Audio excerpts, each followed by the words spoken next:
So I have an idea to make this even more realistic. Okay. Okay.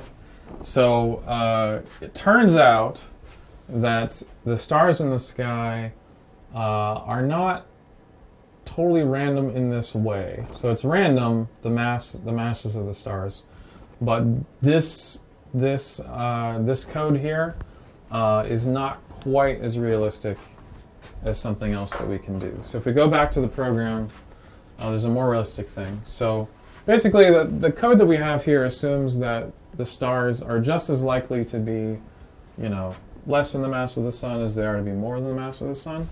That's actually not quite true. Most stars out there in the universe and in the galaxy are actually lower mass than the sun.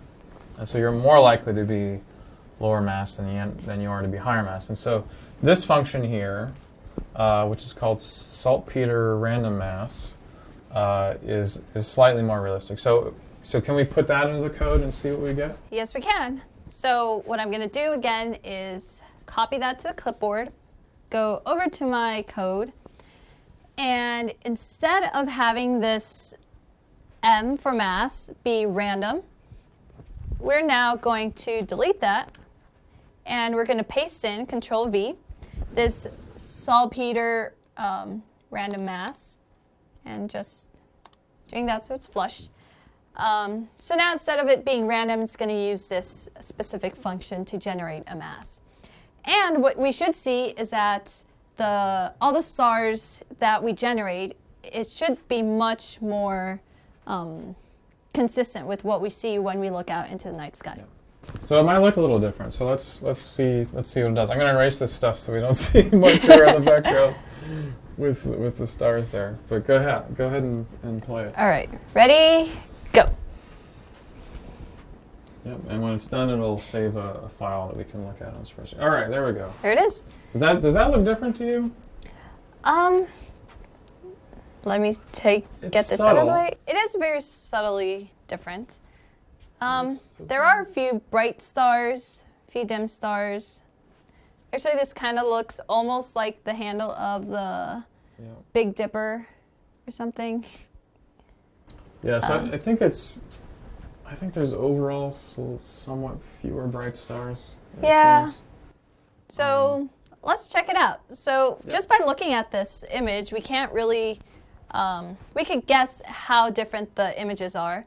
But in order to really understand what are stars, how this distribution of stars were made, we need to look at the data. Yep. So shall we save the picture again? Or do you think? Maybe we can just leave it up. Again, the question we want to answer is whether the brightest star in the sky is also the closest. I think we want to keep on asking that. Right. Right. So let's open a new. So I'm going to go to File, New, to open a new spreadsheet, and pretty much do the same procedure I did last time to upload this file. So I'm going to go to File, Open, go to Upload, and select File from my computer. I think it's going to be... It should be this one, which is the one. most recent one. Yep. It's uploading. Yep. Thinking. And there we go. There it is. So how about we do the same thing we did last time? So again, I could look through all of these stars to find the brightest one. But let's make the computer do it for me, because it's so much easier, and computers are so smart. So I'm going to click on this column, which I want to sort, which is column A, the brightness. And I'm going to go to Data and sort Z through A.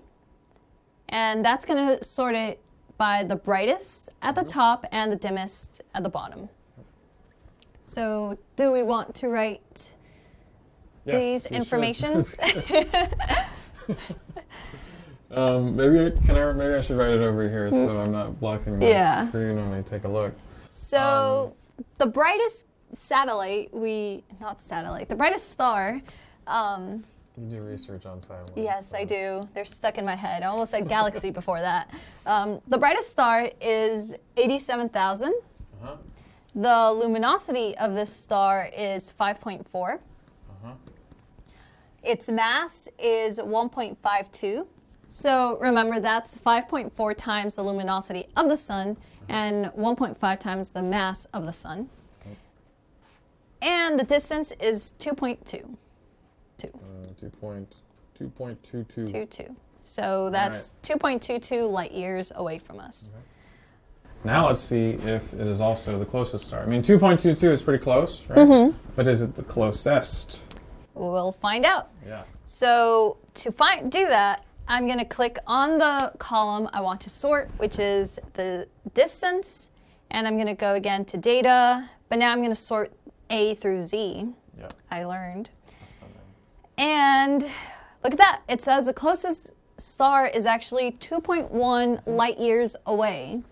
And our star is at 2.2 light years away. Our star is here? Is that it? 2.2, yeah. Yeah, there it is. That's the This is our brightest one. star. And, yep. Cool.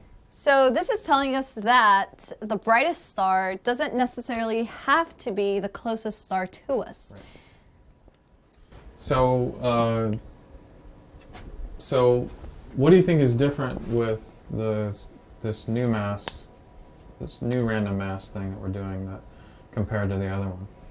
So the other one that we had, it was pretty much a uniform mass distribution between 0.25 and 2. It was pretty uniform, and it was just picking out random masses from that. But like we mentioned earlier, in the universe, most of the stars that we see, their masses are much lower,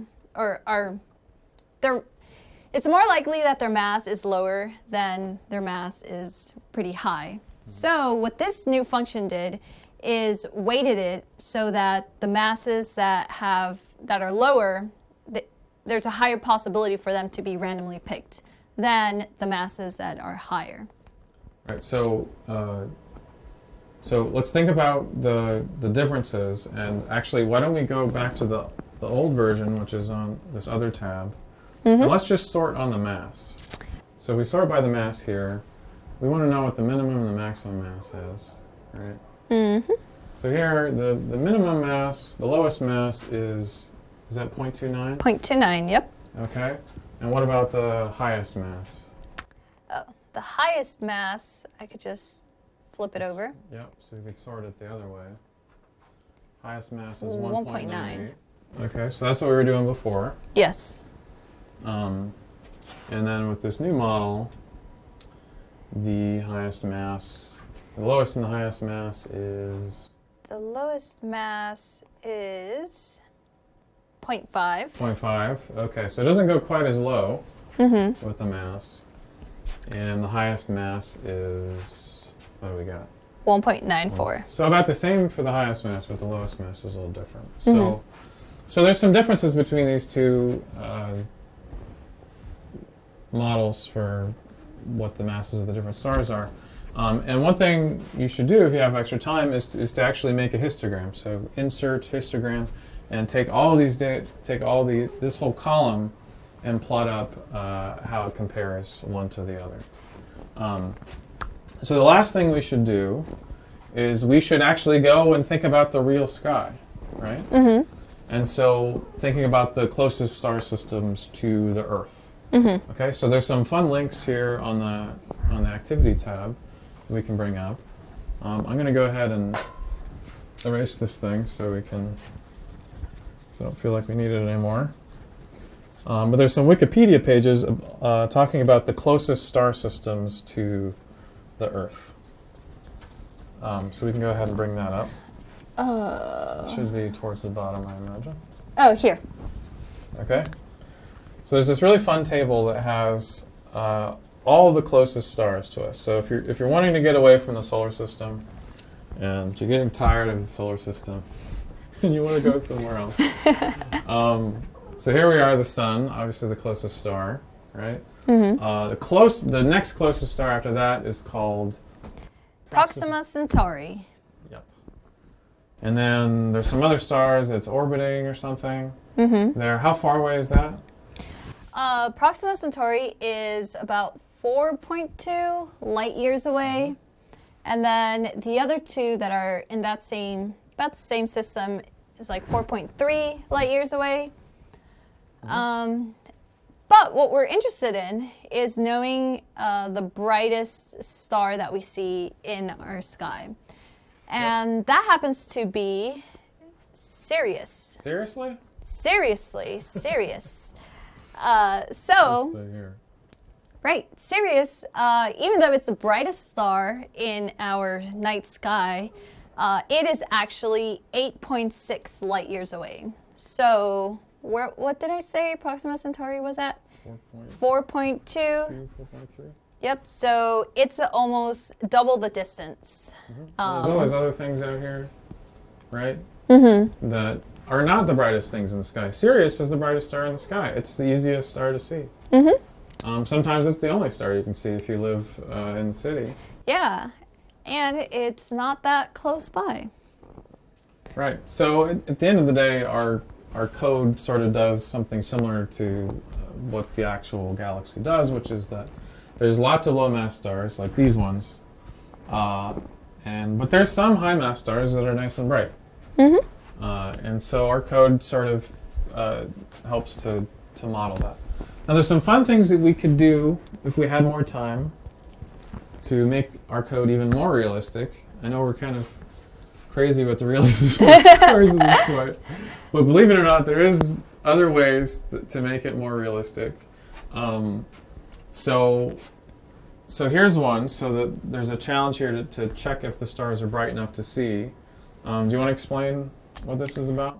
Sure. So the stars that we see in the nights, or that we generated, we're assuming we could see all of the different brightnesses of these stars. But in reality, there's some stars that are very, very dim that we can't see with our naked eye from here on Earth. So what we can do to make our image more realistic is to get rid of the stars that we can't see and just put on the image of our sky, the stars that we can see. Right. So if you go to the data here, and you sort on brightness, and you go all the way down to the dimmest stars, then the stars that are dimmest here, they're not even going to make a little dot. And so what we could do is we could modify the program to make sure that when it generates 200 stars, it's generating 200 stars that are at least make a little tiny dot that you can sort of see here. And so if you do that, and you go back to this tab here, you end up with something that's a little bit more pretty. Would you say this is more realistic still? I would say that is much prettier and much more realistic. Because we're making sure all 200 stars has a brightness above 5,000. That's about the threshold for whether you can see it.